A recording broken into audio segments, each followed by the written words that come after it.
Bullying a classmate can end very badly. You won't believe this twist.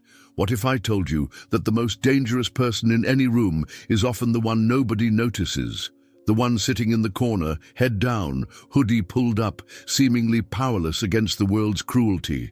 The morning bell at Westbrook High pierces through the October air like a blade, and students flood through the double doors in waves of designer backpacks and confident laughter. Among them, barely visible in the current of teenage energy, moves a figure that most eyes simply skip over. Eli Thompson doesn't stride, he drifts. His worn black hoodie, the same one he's worn for weeks, hangs loose on his thin frame like a shield that's forgotten how to protect. So, before you get comfortable, take a moment to like the video and subscribe, but only if you genuinely enjoy what I do here. Watch him navigate the hallway, and you'll notice something unsettling. While other students bump shoulders and exchange greetings, Eli moves through spaces between people as if he's learned to exist in the gaps where nobody looks. His sneakers, once white but now a weathered grey, make no sound against the polished floors. Even his breathing seems quieter, more careful, as though he's afraid that existing too loudly might draw attention he can't afford. The fluorescent lights above cast harsh shadows, but somehow Eli seems to absorb light rather than reflect it. His dark hair falls across his face like a curtain, hiding eyes that have learned to look down, always down. When he reaches his locker, number 247, tucked between a broken one and another that's covered in stickers, his movements are precise, economical, no wasted motion, no lingering. But here's what's chilling. Eli's invisibility isn't natural. It's practiced, perfected through months of careful observation, learning exactly how to stand so teachers' eyes slide past him during roll call, how to time his movements so he's never in the same space as the predators who hunt these halls. Because make no mistake, predators do hunt here. The first sign comes during second period chemistry. Mrs. Rodriguez assigns lab partners, and when Eli's name is called, a collective silence falls over the room. Not the comfortable quiet of concentration, but the loaded stillness that precedes something ugly. 3 students actually turn to look at him, and their expressions aren't curious, they're calculating, like wolves sizing up prey. Nobody wants to work with the ghost, someone whispers from the back row, and nervous laughter ripples through the classroom like poison in water. Eli's fingers tighten around his pencil, the only visible sign that he's heard anything at all. His face remains blank, a mask so carefully constructed that even experienced teachers can't read what's happening behind it. But his knuckles go white, and for just a moment his jaw clenches with something that might be anger, or might be the effort of swallowing words that could change everything. Mrs. Rodriguez, either oblivious or deliberately blind, pairs him with Sarah Chen, a girl whose kindness hasn't yet been beaten down by high school's brutal social ecosystem. Sarah glances at Eli with something that might be sympathy, but even she keeps her distance, as if whatever makes him a target might be contagious. The whispers follow Eli through the halls, like smoke. There goes the weirdo. Does he even have parents? I heard he lives in his car. Each comment is carefully calibrated to be just loud enough for him to hear, just quiet enough for adults to miss. It's a skill these predators have mastered, the art of psychological warfare disguised as teenage gossip. Lunch period arrives like a daily execution. The cafeteria, with its industrial lighting and prison block tables, becomes a coliseum where social hierarchies are enforced with ruthless precision. Eli enters with the careful movements of someone who's mapped every exit, counted every potential threat, planned every escape route. He chooses a table in the far corner, one where the overhead light flickers intermittently, casting everything in unstable shadows. His lunch is meager. A sandwich that looks homemade, an apple that's seen better days, a thermos that's been repaired with electrical tape. While other students feast on hot meals bought with their parents' money, Eli eats with the quiet desperation of someone who knows this might be the only real meal he gets today. That's when they notice him. Three figures approach his table with the lazy confidence of apex predators who've spotted wounded prey. They don't hurry. There's no need. Everyone in the cafeteria knows what's about to happen, and everyone knows they won't interfere. This is the ecosystem of high school cruelty. The strong feed on the weak, while the masses watch in grateful silence, thankful it's not them. The leader of this pack moves with a different energy than his followers. Where they swagger and posture, he glides with the natural grace of someone who's never doubted his place in the world. His smile is the most dangerous thing about him. Not cruel exactly, but empty of anything resembling empathy. It's the smile of someone who sees other people as entertainment. Eli doesn't look up from his sandwich.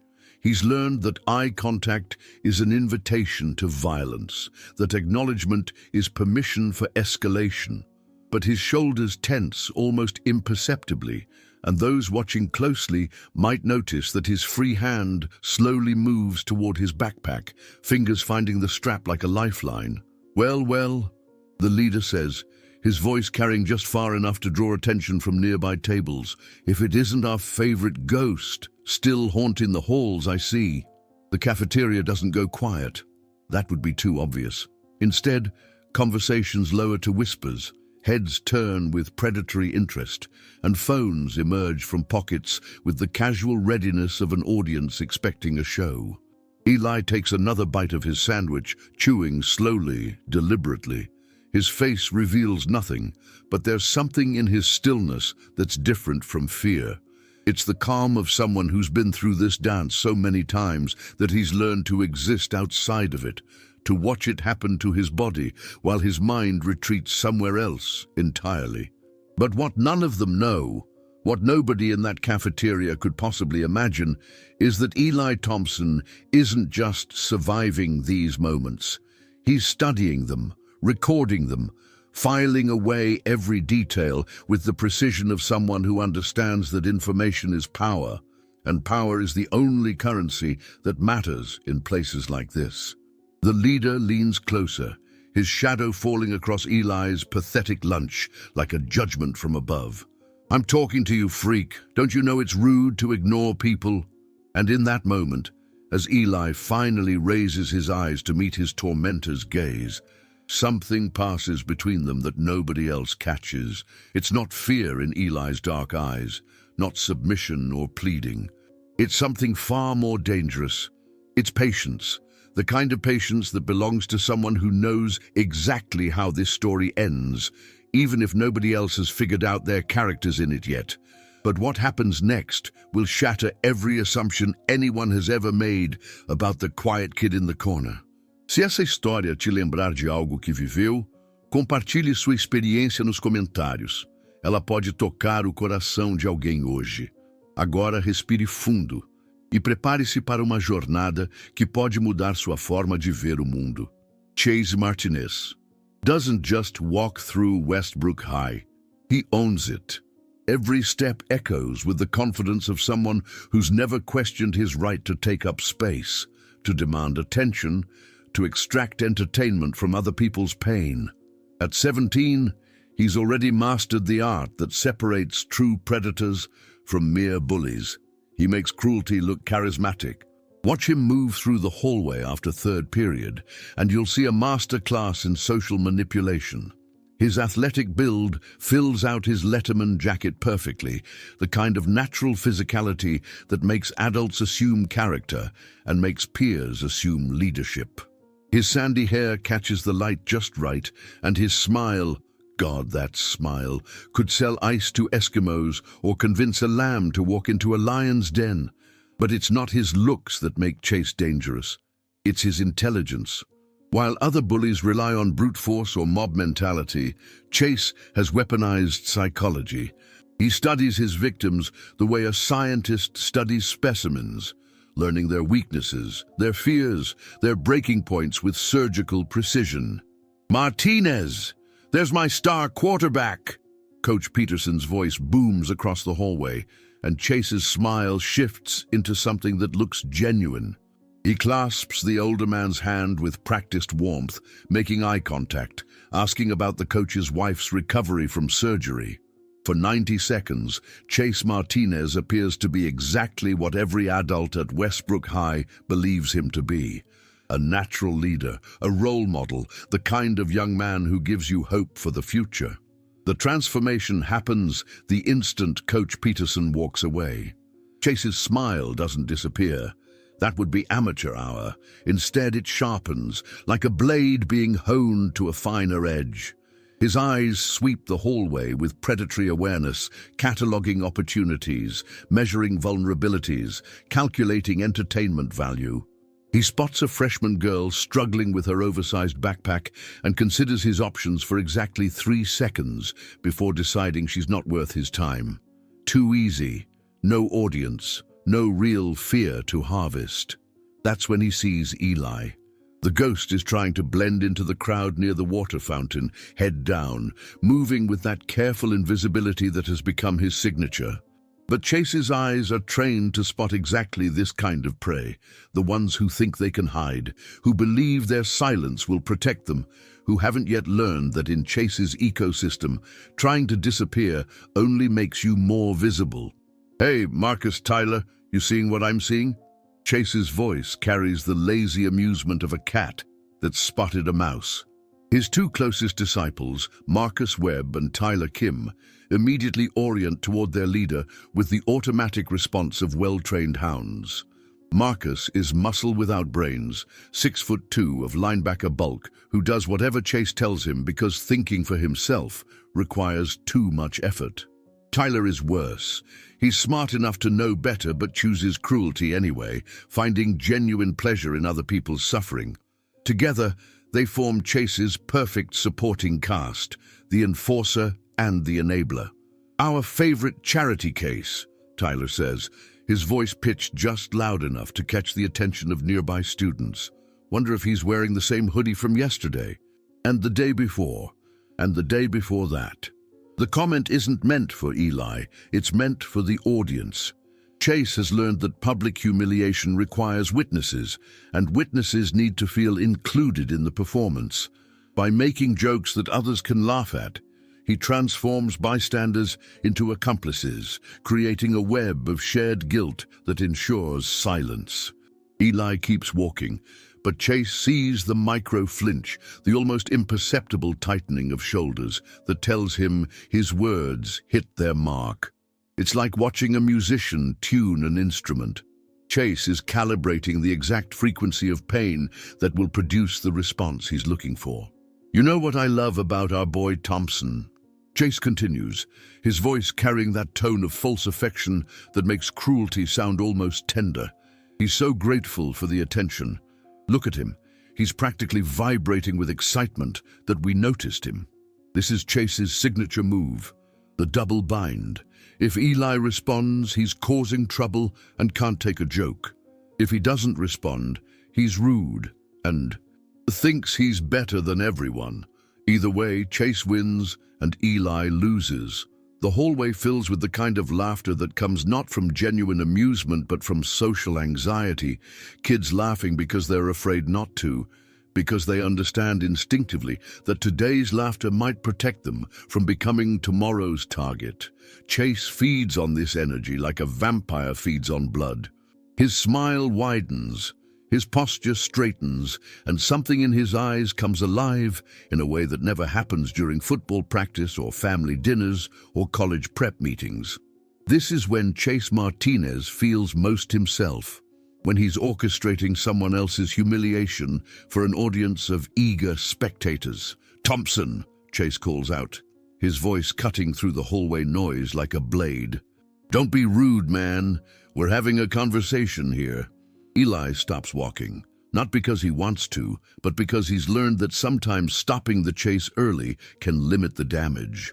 His back is still turned to Chase and his pack, but everyone can see the way his hands curl into fists at his sides, the way his whole body seems to shrink inward like a creature trying to disappear into its own shell. "That's better," Chase says. And now he's moving, closing the distance between predator and prey with lazy confidence. "See, this is what I'm talking about. Manners, respect, The kind of character building that makes this school what it is. The irony is lost on no one except the adults. Chase Martinez has become the unofficial enforcer of social order at Westbrook High, a twisted mirror image of leadership that maintains hierarchy through fear while appearing to promote values like respect and character. But as he approaches Eli's frozen form, something shifts in the atmosphere. Maybe it's the way Eli's breathing has changed. Slower, more controlled, like someone preparing for impact. Maybe it's the way his head tilts slightly, as if he's listening to something the rest of them can't hear. Or maybe it's just the sudden awareness that this dance between predator and prey has been going on for months, and dances like this always have endings. Chase reaches out to grab Eli's shoulder, his fingers just inches away from contact, when Eli does something unexpected. He turns around. Not the quick, startled movement of someone caught off guard, but a slow, deliberate rotation that brings his face into view. And his eyes, those dark eyes that usually stay fixed on the ground, are looking directly at Chase with an expression that makes something cold crawl up the quarterback's spine. It's not fear, it's not anger, it's not even resignation, it's assessment. For just a moment, Chase Martinez feels like he's being studied, catalogued, filed away for future reference. It's the unsettling sensation of realizing that while you thought you were the hunter, someone else might have been taking notes on your hunting patterns. But the moment passes so quickly that Chase almost convinces himself he imagined it. Eli's eyes drop back to the floor, his shoulders slump back into their familiar defensive curve, and the familiar dynamic reasserts itself. Chase is the predator. Eli is the prey. The natural order remains undisturbed. "There's those pretty eyes," Chase says, his voice regaining its mocking confidence. "I was starting to think you'd forgotten how to look at people like a normal human being." The laughter that follows is sharper now, hungrier. The audience senses escalation, and escalation means better entertainment. Phones emerge from pockets with practiced casualness, not to record, not yet, but to be ready when the show really begins. And somewhere in the back of the crowd, unnoticed by everyone including Chase, a teacher rounds the corner and stops. Ms. Patricia Reeves, the school librarian, stands frozen as she watches the scene unfold. Her hand moves toward her radio, then stops. Her mouth opens as if to intervene, then closes, because even the adults have learned that sometimes it's easier to not see what's happening right in front of them. But Ms. Reeves does see. She sees everything. And what she sees makes her stomach turn and her heart race, because she recognizes something in this moment that no one else does. This isn't just bullying. This is hunting season, and the hunt is about to begin in earnest. 3 weeks pass, and Eli Thompson's silence deepens like winter frost, beautiful in its stillness, deadly in its completeness. But silence, as any predator knows, is just another form of communication. And what Eli's silence is saying is far more complex than anyone at Westbrook High realizes. The pattern has become ritualistic. First period, Chase's crew accidentally knocks Eli's books from his desk, papers scattering like wounded birds across the classroom floor. Second period, someone has written "freak" across his locker in permanent marker again. Third period, his lunch money disappears from his backpack, leaving him to survive on the single granola bar he's learned to hide in his sock. But watch Eli's face during these moments, and you'll notice something unsettling. While his body endures the humiliation, his mind seems to retreat somewhere else entirely. His eyes go distant, not with the glazed look of someone checking out, but with the sharp focus of someone checking in, to a place the rest of them can't see. The other students have started calling it ghost mode. When Eli disappears into himself, when his breathing slows to almost nothing and his face becomes a perfect mask of neutrality, they think it's weakness, they think it's surrender. They're catastrophically wrong. Ms. Reeves has been watching more carefully since that day in the hallway. As the school librarian, she occupies a unique position, invisible to students, overlooked by administration, but with a clear view of the social ecosystem that governs teenage life. What she sees happening to Eli Thompson keeps her awake at night.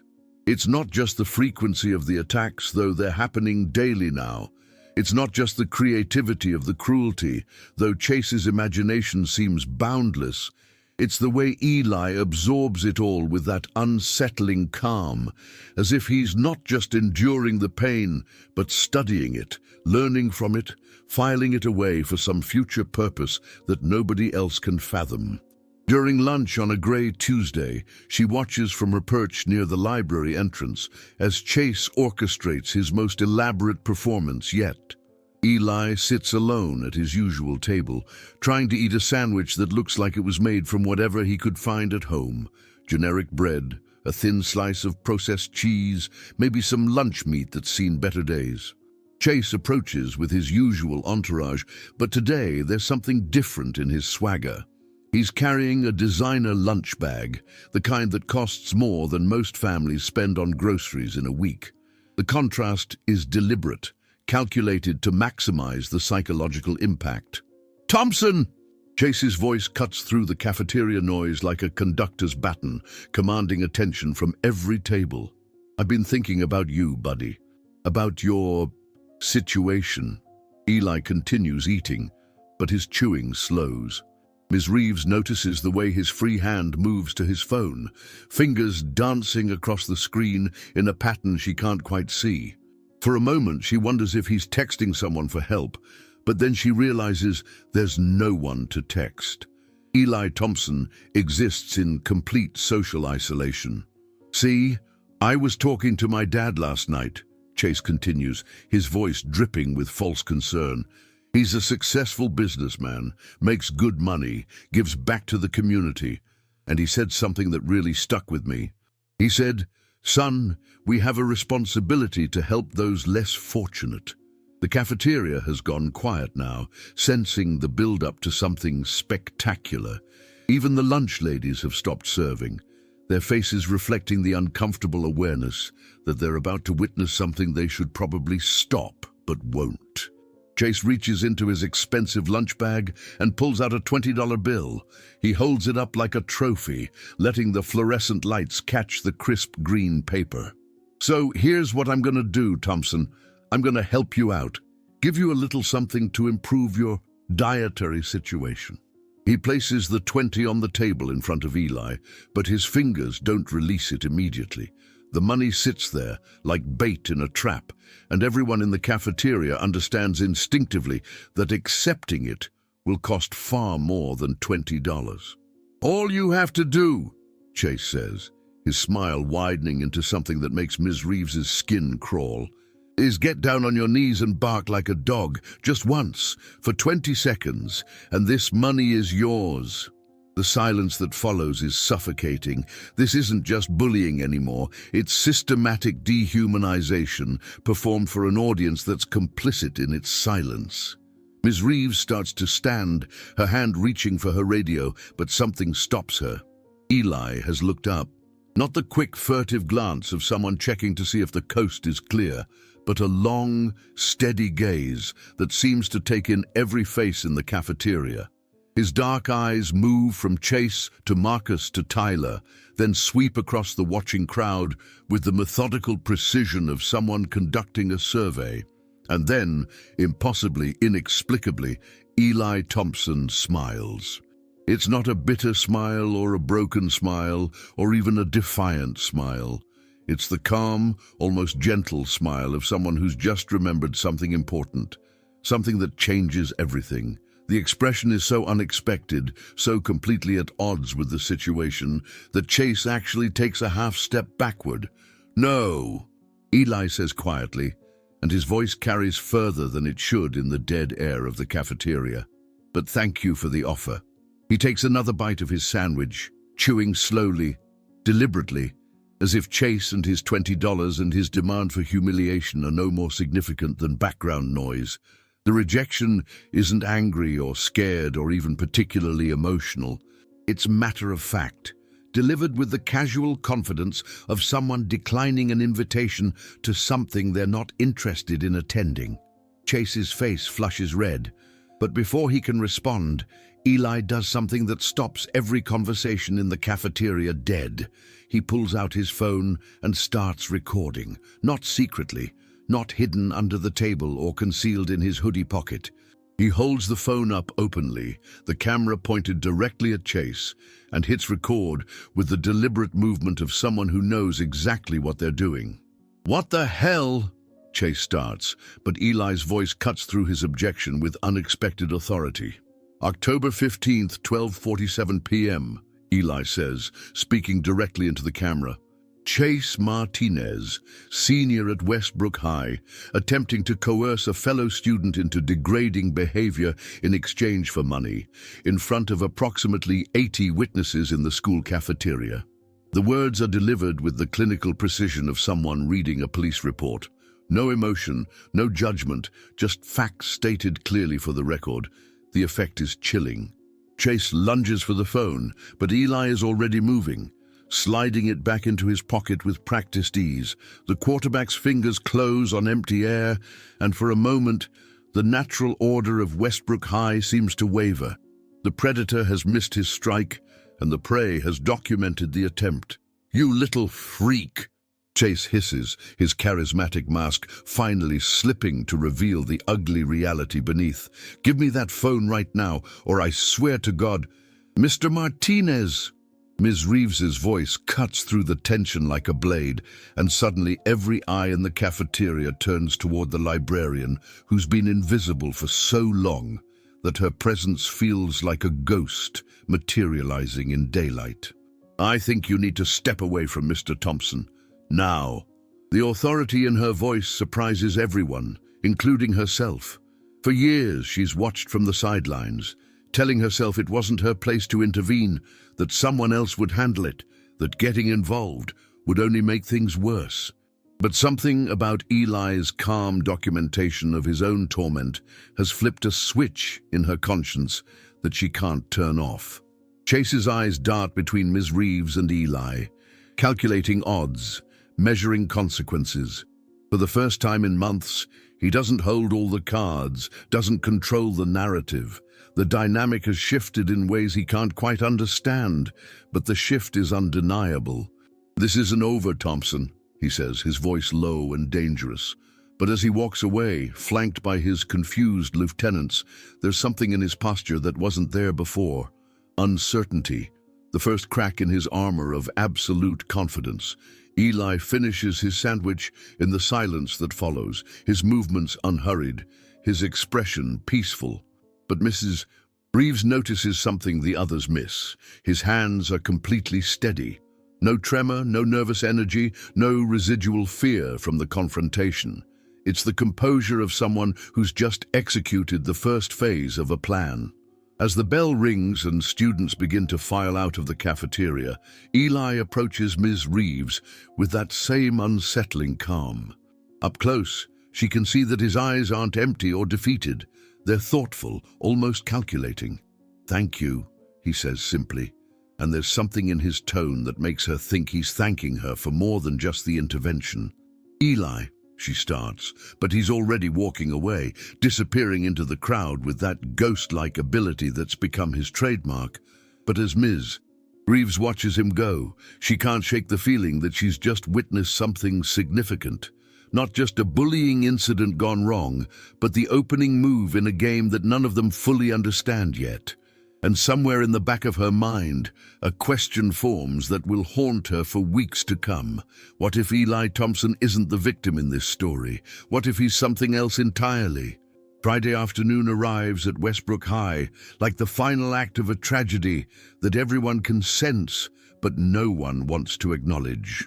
The hallways buzz with weekend energy, but underneath the excitement runs a current of something darker, the collective awareness that Chase Martinez's humiliation in the cafeteria has left him wounded and dangerous.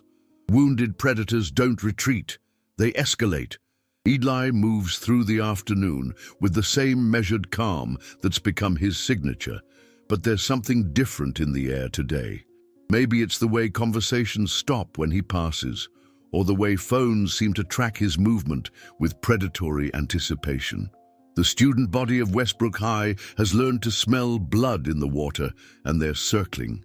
Chase has spent the last 3 days in a state of carefully controlled rage, his usual charismatic facade cracking at the edges like paint on a wall that's been hit too many times. The video Eli recorded, the one that documented his attempt to buy humiliation for $20, has become a phantom haunting the school's social ecosystem. Nobody's seen it, but everybody knows it exists. And that knowledge has shifted something fundamental in the balance of power. By 7th period, the tension has reached a breaking point. Chase corners Tyler and Marcus in the bathroom near the gym, his voice low and urgent in a way that makes both of them uncomfortable. "We end this today," he says, his hands gripping the sink so hard his knuckles go white. "That little freak thinks he's got something on me? He thinks he can make me look weak in front of the whole school?" Marcus shifts nervously, his bulk suddenly seeming more defensive than intimidating. "Maybe we should just leave him alone for a while, man, until things cool down." The look Chase gives him could melt steel. Cool down? You think this is going to cool down? Every day that video exists, every day that little nobody gets to walk around here thinking he won something, is another day I look like a joke. Tyler, ever the enabler, nods eagerly. "What do you want to do?" Chase's smile returns, but it's not the charismatic grin that charms teachers and parents. It's something predatory and final, the expression of someone who's decided that half measures are no longer sufficient. "We're going to give him something really worth recording." The plan unfolds with the military precision that Chase brings to his football strategies. He knows Eli's patterns, where he goes after school, how he tries to avoid the main exits, the route he takes to the bike racks behind the building. More importantly, he knows that Eli will be alone. The ghost of Westbrook High has no friends to call for backup, no allies to witness whatever's about to happen. At 3:47 p.m., as the last buses pull away and the parking lot empties of teacher supervision, Eli emerges from the building's rear exit. His backpack is slung over one shoulder, and his movements have that same careful economy that's kept him invisible for months. But today, invisibility won't save him. They're waiting. Chase and his crew have positioned themselves between Eli and the bike racks, cutting off his primary escape route. But they're not alone. A small crowd has gathered, not the accidental audience of a cafeteria confrontation, but a deliberately assembled collection of students who've come specifically to watch the show, and they all have their phones out. Eli stops when he sees them, his head tilting slightly as he processes the situation. For a moment, he considers his options. Retreat back into the building, try to circle around, call for help that won't come. But instead, he does something that surprises everyone. He keeps walking, not toward them exactly, but not away either. He moves at an angle, trying to skirt the edge of their formation, his eyes fixed on some point beyond them. It's the behavior of someone who's learned that sometimes the best defense is to act like you don't recognize the threat. "Thompson," Chase's voice cuts through the afternoon air like a whip crack. "Where do you think you're going?" Eli doesn't respond, doesn't even slow down. His silence has become a weapon that he wields with surgical precision, denying Chase the reaction that feeds his need for dominance. But Chase has prepared for this. He nods to Marcus, who moves to block Eli's path with the casual ease of someone who's done this dance many times before. Suddenly, Eli finds himself in the center of a loose circle, surrounded by faces that range from excited to uncomfortable to actively cruel. "We need to talk," Chase says, his voice carrying that tone of false reasonableness that makes tyranny sound like mediation. "Man to man, about that little video you made." Eli's hand moves toward his pocket, fingers seeking his phone, but Tyler is already there, grabbing his wrist with more force than necessary. Ah. Tyler says, his voice sing-song with mock playfulness. No cameras today, freak. This is a private conversation. The crowd tightens imperceptibly, and Eli realizes with crystalline clarity that this is different from every other confrontation. This isn't about entertainment or social dominance or even personal cruelty. This is about elimination. Chase has decided that Eli Thompson represents an existential threat to his position in the school's hierarchy, and existential threats must be neutralized completely. You know what your problem is, Thompson, Chase begins, circling Eli like a shark scenting blood. You don't understand how things work here. You think you can just document everything, collect your little evidence, and somehow that makes you important. Eli remains silent, but his breathing has changed. Not faster, not panicked, but deeper, more controlled, like someone preparing for something that requires all their strength. But here's the thing about evidence. Chase continues, his voice dropping to a whisper that somehow carries to every phone in the circle. It only matters if someone believes it. And who's going to believe a freak like you over someone like me? That's when Eli speaks, his voice so quiet that everyone has to strain to hear it. Everyone. The word hangs in the air like a challenge, simple and devastating in its confidence. Chase's circling stops, his predatory smile faltering for just a moment. What did you say? Eli raises his head, and for the first time in months, he makes direct eye contact with his tormentor. His dark eyes are calm, almost gentle, but there's something in them that makes Chase take an unconscious step backward. I said everyone. Eli repeats, his voice still soft but carrying a weight that seems to press against the entire circle. Everyone will believe me, because I'm not the only one who's been recording. The confusion that follows is palpable. Phones lower slightly as students try to process what they've just heard. Even Chase looks momentarily uncertain, his confident script disrupted by a line he wasn't expecting. What the hell are you talking about? Chase demands, but there's a note of something new in his voice.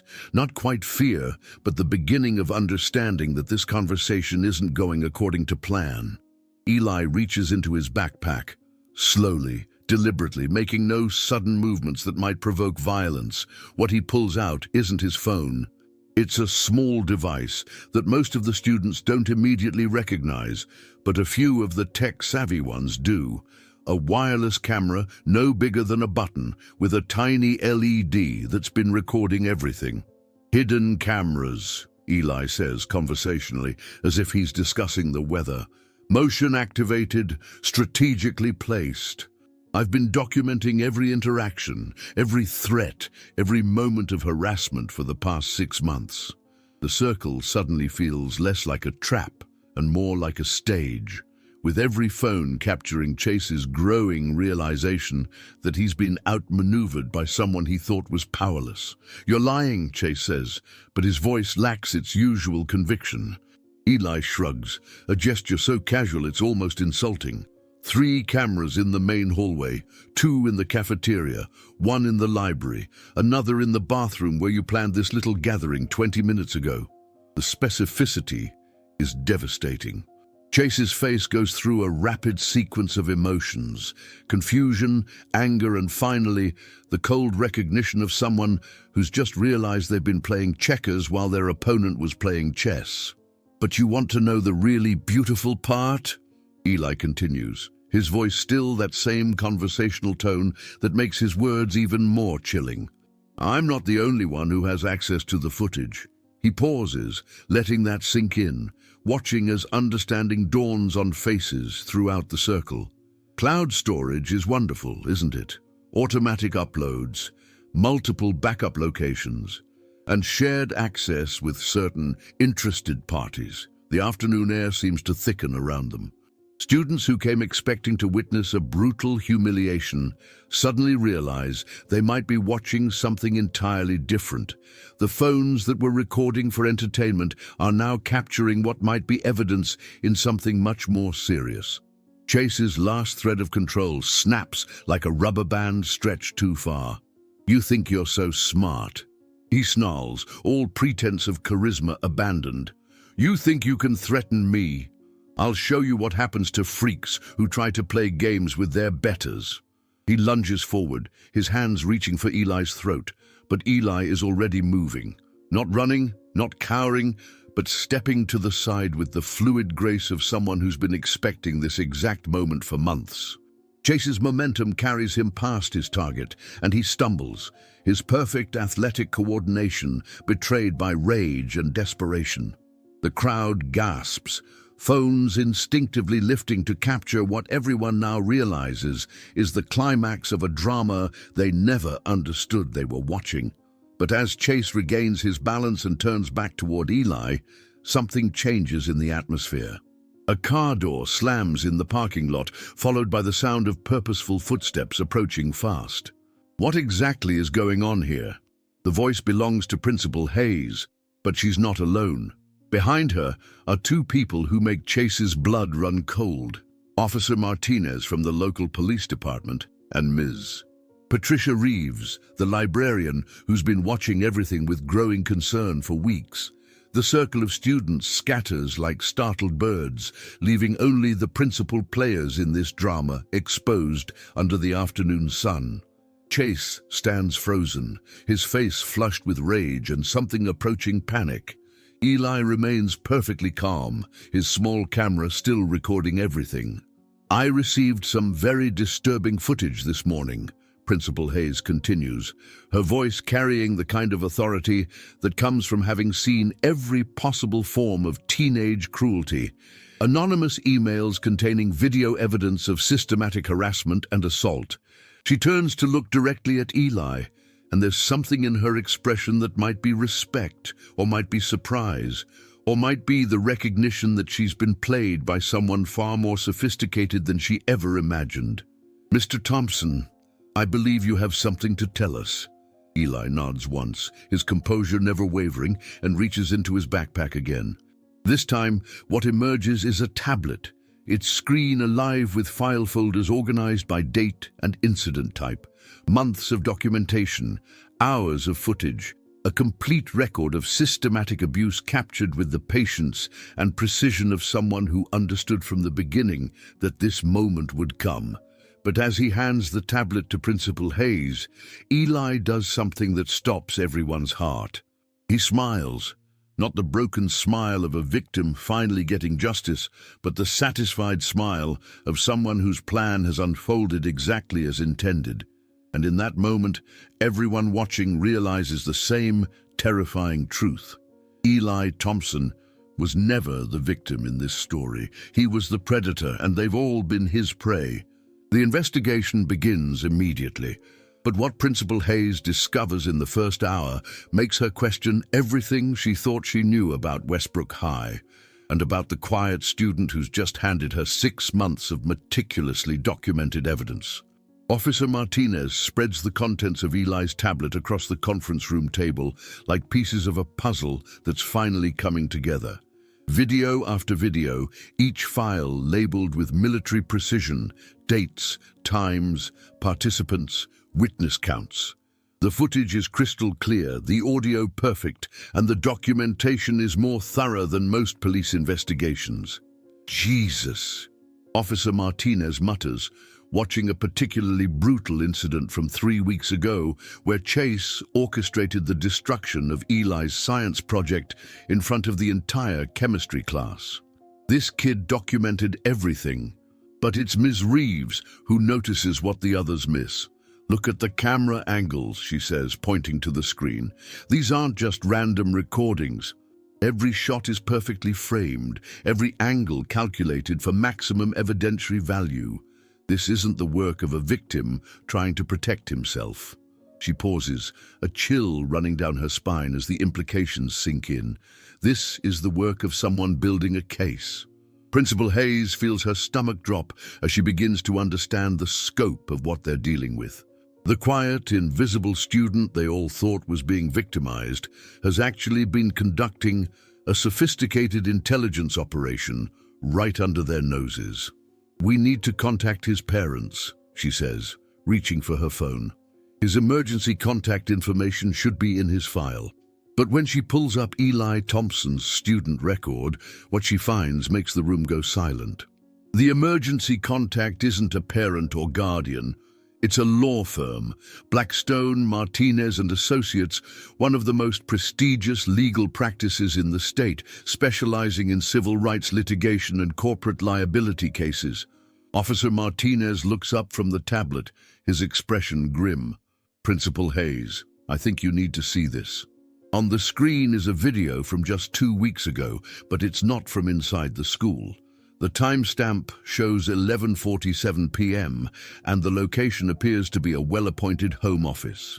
In the frame, clearly visible, is Eli Thompson, but not the broken, invisible Eli they know from school. This Eli sits straight-backed in a leather chair, speaking directly into a professional-grade camera with the confident articulation of someone accustomed to being heard and obeyed. His worn hoodie has been replaced by a crisp button-down shirt, and his usually downcast eyes look directly into the lens with sharp intelligence. Day 127 of the social integration experiment, he says, his voice clear and measured.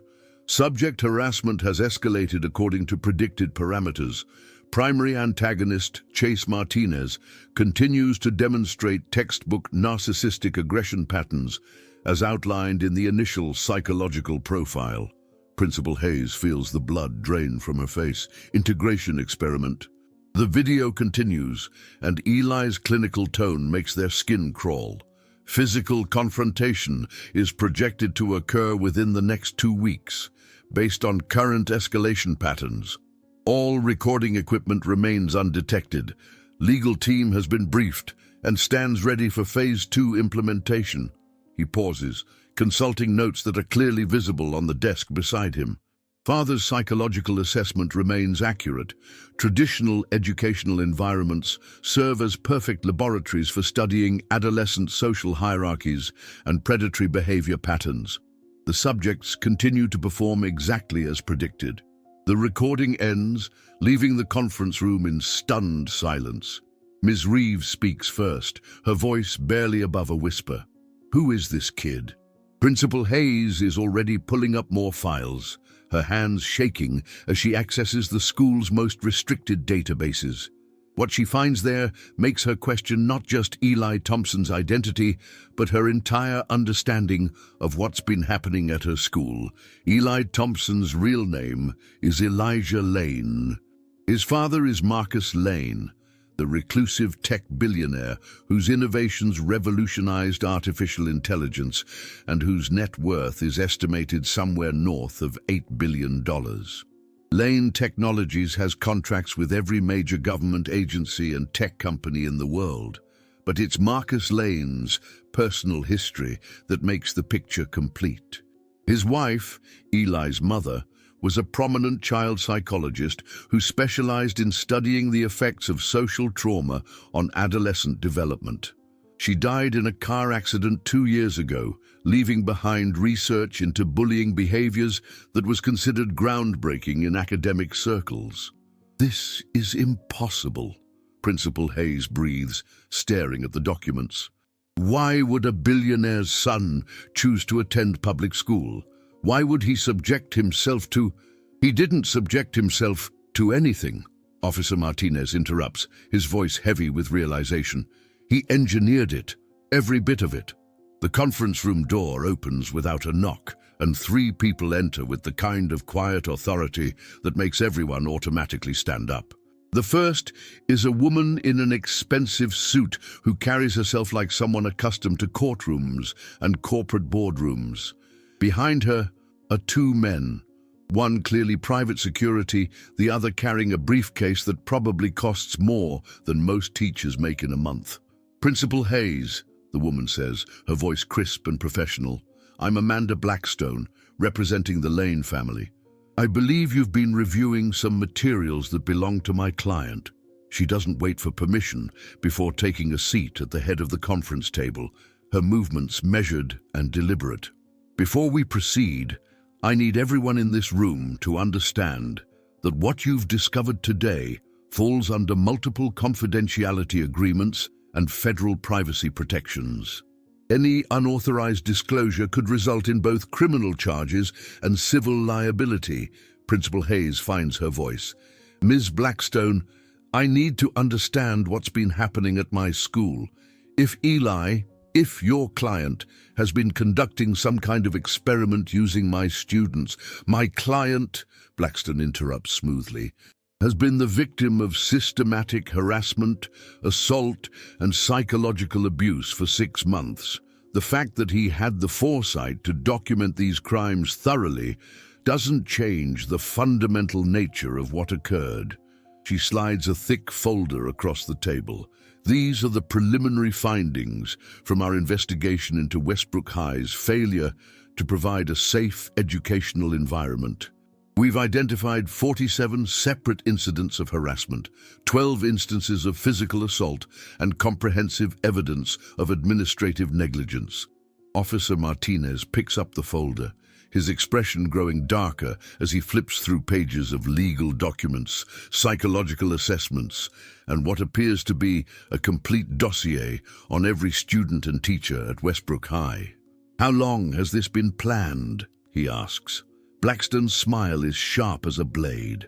Mr. Lane began considering educational options for his son following his wife's death.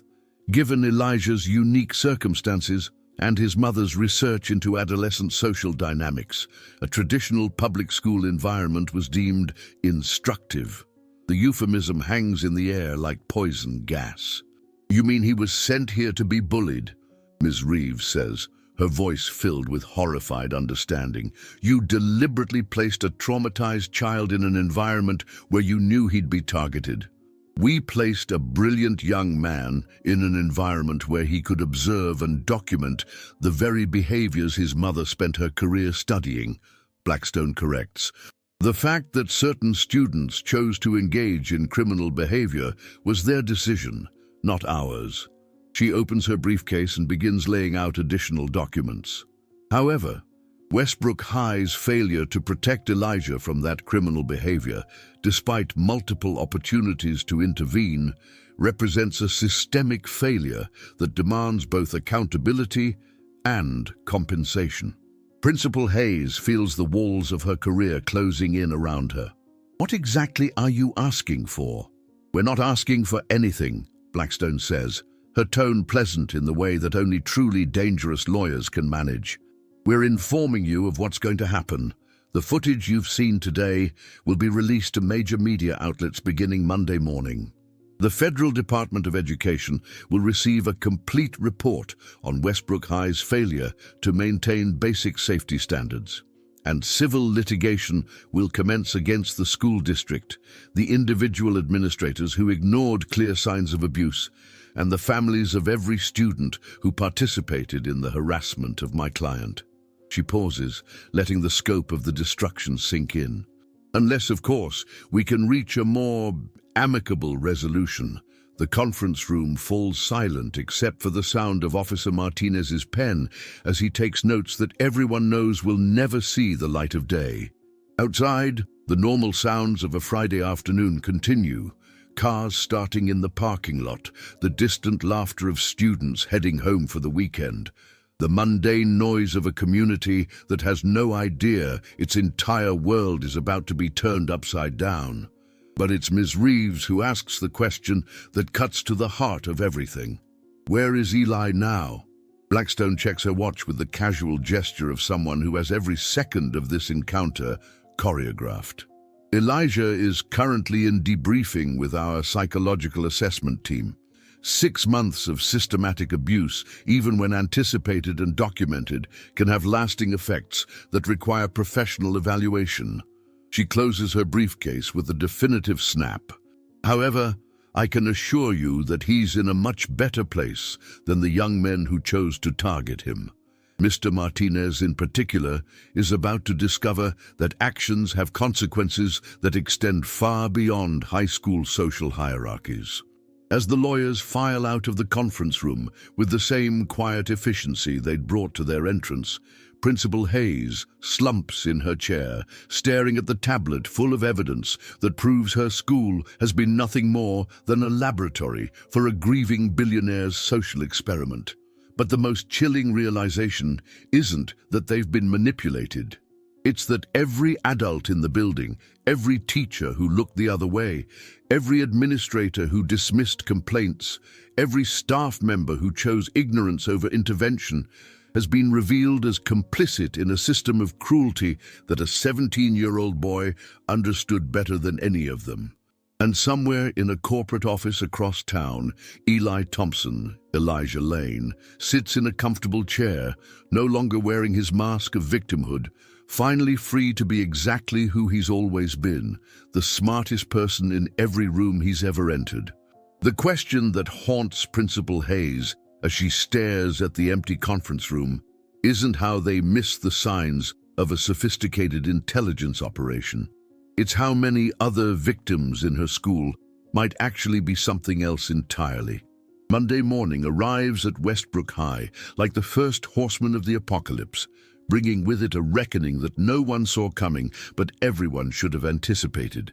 The parking lot fills with news vans instead of school buses, and the sidewalks swarm with reporters hungry for the story that broke across every major news network at 6 a.m. sharp. Billionaire's son documents months of school abuse in shocking social experiment. The headline scrolls across CNN's morning broadcast as anchor Sarah Chen delivers the story with the kind of grave authority reserved for national tragedies. Behind her, footage plays of Westbrook High's facade, looking suddenly sinister under the harsh morning light. Exclusive video obtained by this network shows systematic harassment and assault of 17-year-old Elijah Lane, son of tech mogul Marcus Lane, during what sources describe as a deliberate study of adolescent social behavior. The footage, recorded over 6 months using hidden surveillance equipment, reveals a pattern of abuse that administrators allegedly ignored despite clear evidence. Chase Martinez sits in his family's kitchen, watching his entire world collapse in high definition. The breakfast his mother prepared grows cold as video after video plays on the screen, each one showing him in a starring role he never auditioned for. His confident swagger, his cruel smile, his calculated humiliation of someone he thought was powerless, all of it preserved in crystal-clear resolution for the world to judge. "That's not who I am," he whispers to the screen, but even as the words leave his mouth, he knows they're lies. This is exactly who he is. The cameras just made it impossible to pretend otherwise. His phone has been buzzing constantly since 5 a.m., but he stopped answering hours ago. Teammates, friends, college scouts, everyone wants to know if it's really him in the videos, if he really did those things, if the golden boy they thought they knew was actually a monster wearing a Letterman jacket. The answer is playing on every screen in America. At Westbrook High, Principal Hayes stands in her office watching the controlled chaos unfold outside her windows. 3 news helicopters circle overhead like electronic vultures, and she can see reporters interviewing anyone willing to talk. Students, parents, even the crossing guard who's worked here for 15 years. Her phone rings every 30 seconds, superintendent's office. School board members, parents demanding answers, lawyers offering their services. And underneath it all, the steady drumbeat of her own career dying one phone call at a time. "Ma'am?" Her secretary's voice comes through the intercom, strained with the kind of stress that comes from fielding calls from national media outlets before 8 a.m. "There's a federal agent here to see you." From the Department of Education's Office of Civil Rights. Principal Hayes closes her eyes and wonders if this is how ship captains feel when they realize they're going down with their vessel. "Send him in." The agent who enters her office looks exactly like what Central Casting would order for. Federal investigator, mid-40s, steel grey hair, the kind of calm professionalism that comes from having seen every possible variety of institutional failure. His badge identifies him as Special Agent David Park, and the briefcase he carries suggests this isn't a social call. Principal Hayes, he says, settling into the chair across from her desk with the unhurried movements of someone who knows they hold all the cards. I'm sure you understand why I'm here. She nods, not trusting her voice to remain steady. The footage that surfaced this weekend depicts federal civil rights violations occurring on your campus over an extended period. We have credible evidence that school administrators were aware of ongoing harassment and assault, but failed to take appropriate action to protect a student's right to a safe educational environment. Agent Park opens his briefcase and begins laying out documents with the methodical precision of someone who's done this many times before. We'll be conducting a comprehensive investigation into Westbrook High's policies, procedures, and administrative responses to documented incidents of harassment and discrimination. The word discrimination hits Principal Hayes like a physical blow. I'm sorry, discrimination. This was bullying, yes, but it wasn't based on any protected characteristic. Socioeconomic status. Agent Park interrupts smoothly. The evidence clearly shows that Mr. Lane was targeted specifically because he was perceived as poor, homeless, or otherwise economically disadvantaged. The harassment included explicit references to his clothing, his lunch, his assumed financial situation, all of which constitute discrimination based on socioeconomic status under federal guidelines. Principal Hayes feels the walls closing in. Every excuse she might have offered, every explanation she could have provided, crumbles under the weight of federal regulations she never fully understood. The investigation will include interviews with all staff members, review of all policies and procedures, examination of prior complaints and responses, and a complete audit of your school's compliance with federal anti-discrimination statutes, Agent Park continues. Pending our findings, Westbrook High may face sanctions including loss of federal funding, mandatory administrative changes, and potential criminal referrals for any staff members found to have willfully ignored civil rights violations. Outside, the media circus continues to grow. Local stations have given way to national networks, and Principal Hayes can see correspondence from major outlets setting up for live broadcasts. The story has everything producers dream of: a billionaire's secret son, systematic abuse caught on camera, institutional failure, and the kind of David versus Goliath narrative that captures America's attention. But it's the parents who make her blood run cold. They're gathering in groups across the parking lot, their faces reflecting the same horrified realization that's been keeping her awake since Friday afternoon. These are people who trusted Westbrook High with their children, who believed the administrators when they said bullying was taken seriously, who sent their kids to school every day thinking someone was watching out for them. Now they know the truth. Their children attended a school where systematic abuse was allowed to continue for months, while a 17-year-old boy was forced to protect himself with hidden cameras because the adults charged with his safety were either incompetent or indifferent. And somewhere among those parents are the families of the students who appear in the videos.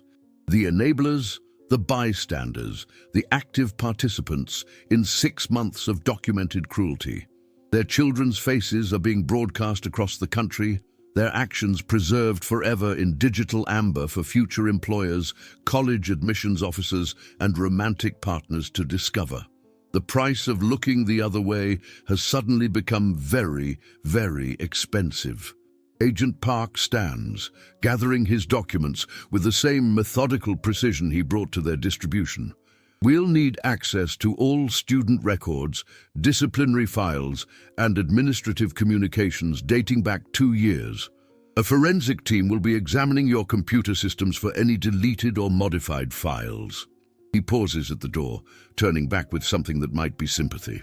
For what it's worth, Principal Hayes, I don't think you're a bad person. I think you're an administrator who got caught in a system that prioritizes appearance over substance, order over justice, but intent doesn't matter much when the consequences are this severe. After he leaves, Principal Hayes sits alone in her office, listening to the sounds of her school being dissected by federal investigators and media vultures. The irony isn't lost on her. For months, she ignored the quiet suffering of one student, and now that student's systematic documentation of his own torment has become the instrument of her destruction. Her computer chimes with a new email, and she opens it to find a message from the school board that's as brief as it is devastating. Emergency meeting today at 3 p.m. Your resignation will be discussed. But it's the final line that breaks her. Please bring legal representation. As she stares at the screen, Principal Hayes realizes that Eli Thompson, Elijah Lane, understood something that took her 40 years in education to learn. Documentation is power, and power in the right hands can topple any institution, no matter how established or protected it believes itself to be. The quiet kid in the corner hadn't just been taking notes, he'd been taking names. And now, one by one, those names are being called out for judgment in the harsh light of national attention. The reckoning Eli engineered isn't just about Chase Martinez or Tyler Kim or Marcus Webb. It's about every adult who chose convenience over courage, every administrator who prioritized reputation over responsibility, every teacher who decided that someone else's suffering wasn't their problem. The ghost of Westbrook High has finally found his voice, and the sound of it is bringing down the house. Wednesday morning at Westbrook High arrives like the calm after a hurricane. Deceptively peaceful on the surface, but with the unmistakable sense that the landscape has been permanently altered.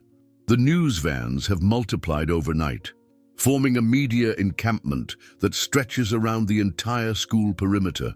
Parents cluster in anxious groups, students huddle with their phones, and teachers move through the hallways with the shell-shocked expressions of survivors trying to process a trauma they never saw coming.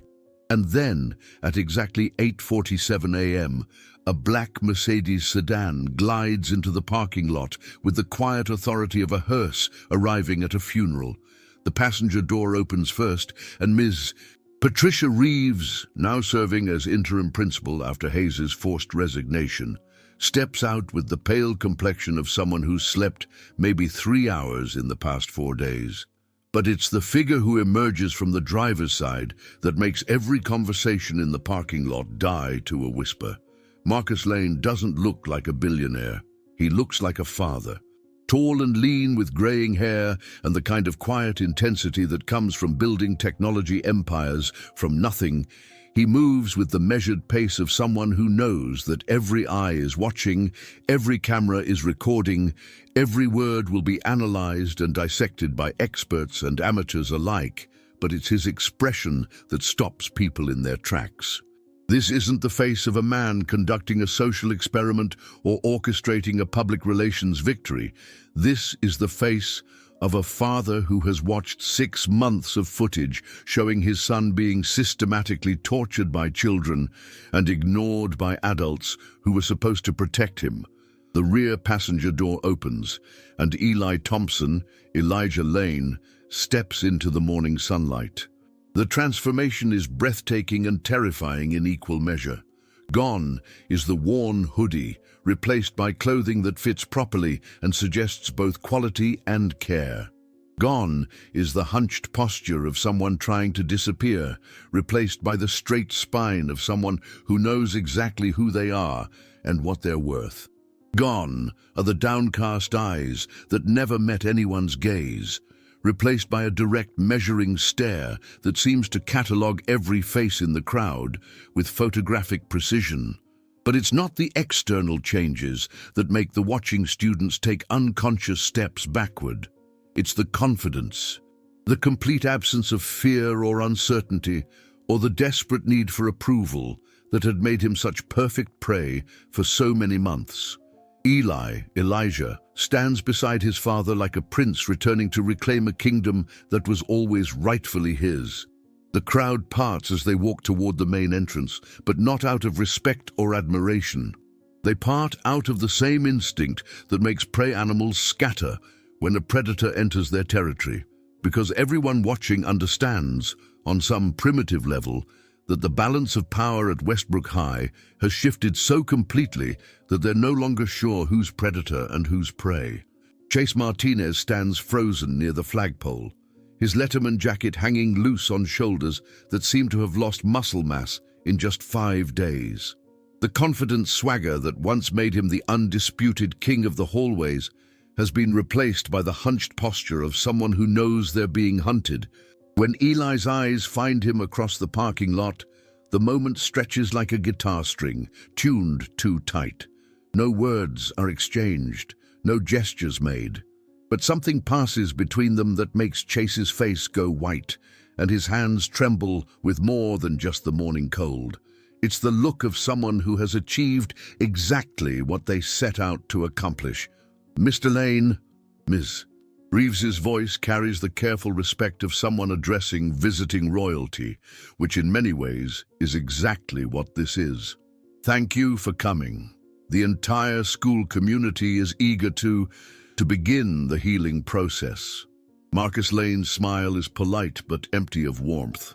"Ms. Reeves, I appreciate your cooperation during this transition. I trust the administrative changes we discussed are proceeding smoothly." The phrase "administrative changes" makes several nearby teachers flinch. 3 department heads have already been placed on administrative leave. The guidance counselor who ignored multiple opportunities to intervene has been reassigned pending investigation. And the assistant principal who laughed when Tyler Kim joked about Eli's situation in a staff meeting has simply disappeared from the payroll. "Yes, sir. All recommendations from your legal team are being implemented immediately." Eli speaks for the first time since arriving, his voice carrying clearly across the parking lot with the kind of projection that suggests either natural confidence or extensive coaching. "I'd like to address the student body." It's phrased as a request, but everyone present understands it's actually a command. Ms. Reeves nods quickly, already reaching for her radio to arrange an emergency assembly. "Of course, the auditorium is available immediately." As word spreads through the school that Eli Thompson, the ghost, the victim, the invisible nobody, will be speaking to the entire student body, something approaching panic ripples through the hallways. Students who appeared in the videos, students who watched and did nothing, students who participated in the systematic othering of someone they thought was powerless, all of them suddenly realize they're about to face judgment from the person they wronged. The auditorium fills with the nervous energy of a crowd that knows they're about to witness something historic but isn't sure if they want to.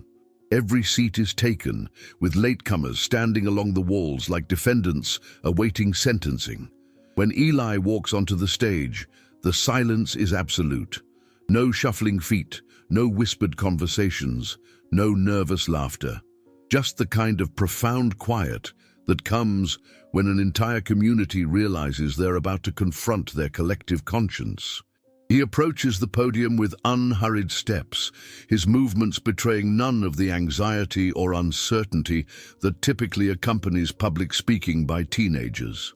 When he reaches the microphone, he adjusts it with the casual efficiency of someone accustomed to being heard. "Good morning, Westbrook High." His voice fills the auditorium through the sound system, clear and strong and completely without fear. In the front row, Chase Martinez sits between his parents, his face a mask of barely controlled panic as he stares at the figure he thought he had broken. "6 months ago, I came to this school as part of an educational experiment designed by my father and his research team. The goal was simple: to document and analyze adolescent social hierarchies in a traditional public school environment." The words land like physical blows. Students shift uncomfortably as they realize that their entire social ecosystem has been nothing more than a laboratory. Their interactions, nothing more than data points in someone else's research project. What we discovered exceeded even our most pessimistic projections. Eli pauses, his eyes sweeping across the auditorium with the methodical precision of someone taking inventory. When his gaze finds specific individuals, Tyler Kim in the third row, Marcus Webb near the back, the group of girls who laughed when his lunch was thrown away, they seem to shrink in their seats. We documented 47 separate incidents of harassment, 12 instances of physical assault, over 300 examples of bystander complicity, and a complete institutional failure that allowed systematic abuse to continue for months without meaningful intervention. The numbers fall like hammer blows: 47, 12, 300. Each statistic represents a choice someone made, a moment when cruelty was chosen over kindness, when entertainment was valued more than empathy. But perhaps the most disturbing finding wasn't the behavior of individual students. It was the realization that this community, your community, had created a social environment where such behavior was not only tolerated, but actively encouraged. Some students are crying now. Others stare at their hands, unable to meet his gaze. A few, the ones who tried to help, who spoke up, who chose kindness when it would have been easier to choose silence, sit straighter, their faces reflecting relief that someone finally sees their efforts. The footage you've seen on the news represents less than 5% of what was recorded. The complete documentation includes audio recordings, psychological profiles, and behavioral analysis that will be studied by researchers for decades to come. The implication hangs in the air like smoke. Your cruelty will outlive you. Your choices will be preserved forever, dissected and analyzed as examples of how not to be human. Some of you are wondering about consequences, about legal action, about college applications, about how this will affect your futures. Chase Martinez's hands clench into fists, his knuckles white with tension. I want you to understand something very clearly. The consequences you're facing aren't punishment, they're education.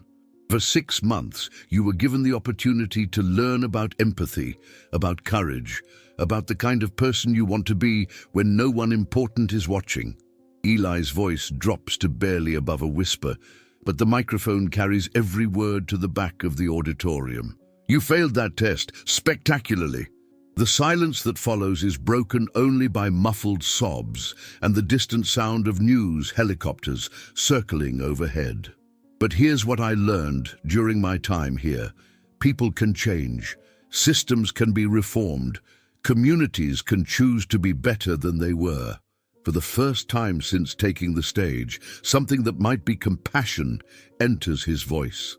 The question now is whether you're willing to do the work, whether you're capable of looking at the person you've been and deciding to become someone different, whether you can find the courage that was missing when it mattered most.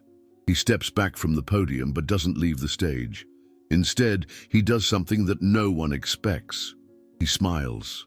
Not the satisfied smile of someone who's achieved revenge, but the gentle smile of someone offering forgiveness to people who haven't earned it yet. The experiment is over. What happens next is up to you. As he walks off the stage, the auditorium remains silent for a long moment. Then slowly applause begins. Not the enthusiastic clapping of approval, but the careful, thoughtful applause of people who recognize they've just witnessed something that will change them forever. But in that applause, Chase Martinez hears something else. The sound of his old life ending and an uncertain future beginning. The sound of a community that will never again mistake silence for strength or cruelty for charisma. The sound of a ghost who finally found his voice and used it to teach everyone else how to find theirs. 6 months later, Westbrook High School exists in a universe parallel to the one that existed before Eli Thompson walked through its doors.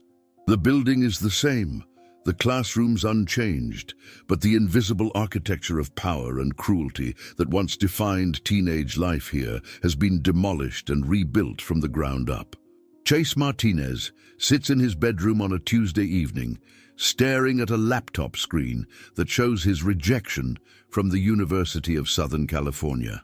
his dream school, his guaranteed future, his escape from the consequences of choices he made when he thought no one important was watching. The email is polite but final. After careful consideration of recent developments in your background check, we must withdraw our admission offer. It's the 7th rejection in 3 weeks. Stanford, UCLA, Notre Dame, every prestigious program that once courted him now treats his application like radioactive material. The footage of his systematic cruelty has become his permanent digital shadow, following him through cyberspace like a ghost that refuses to be exorcised. His phone buzzes with a text from Tyler Kim. Community college orientation next week. You going? The question hangs in the air like a judgment. Community college. Not because he can't afford better, not because his grades weren't good enough, but because his character was found wanting when it mattered most. The golden boy who once had his pick of full-ride scholarships is now learning that some mistakes cost more than money can buy. But it's not just the college rejections that have humbled Chase Martinez. It's the mirror Eli held up to his community, forcing everyone to see themselves clearly for the first time. Ms. Patricia Reeves, now the permanent principal of Westbrook High, walks through hallways that buzz with a different kind of energy. Students still form social groups, still navigate the complex hierarchies of teenage life, but there's something fundamentally different in the air. A watchfulness, an awareness that someone might be documenting, someone might be studying, someone might be judging whether they're becoming the kind of people they want to be when they grow up. The changes aren't just atmospheric, they're structural. Every classroom now has prominent displays of the school's new anti-bullying policies. Policies written not by committee, but by experts in child psychology and civil rights law. The Elijah Lane Foundation, established with a $100 million donation from Marcus Lane, funds counselors and social workers who understand that preventing cruelty requires more than just punishment. It requires teaching empathy as deliberately as they teach mathematics. The Foundation's crown jewel is the Empathy Lab, a state-of-the-art facility where students learn to recognize and interrupt patterns of social aggression before they become systematic abuse. It's housed in what used to be the old gymnasium, and above the entrance, carved in granite, are words that Eli wrote in his final report. The highest form of intelligence is the ability to observe yourself without judgment, and the highest form of courage is the ability to change what you observe. But perhaps the most profound transformation isn't in the policies or the programs. It's in the stories students tell about themselves. Sarah Chen, the girl who was paired with Eli in chemistry class, now leads a peer mediation program that teaches students how to intervene safely when they witness bullying. She often talks about the moment she realized her kindness was really just comfortable distance, how being nice to Eli while failing to protect him was its own form of cruelty. "I thought I was a good person because I wasn't actively mean," she tells the incoming freshman during orientation.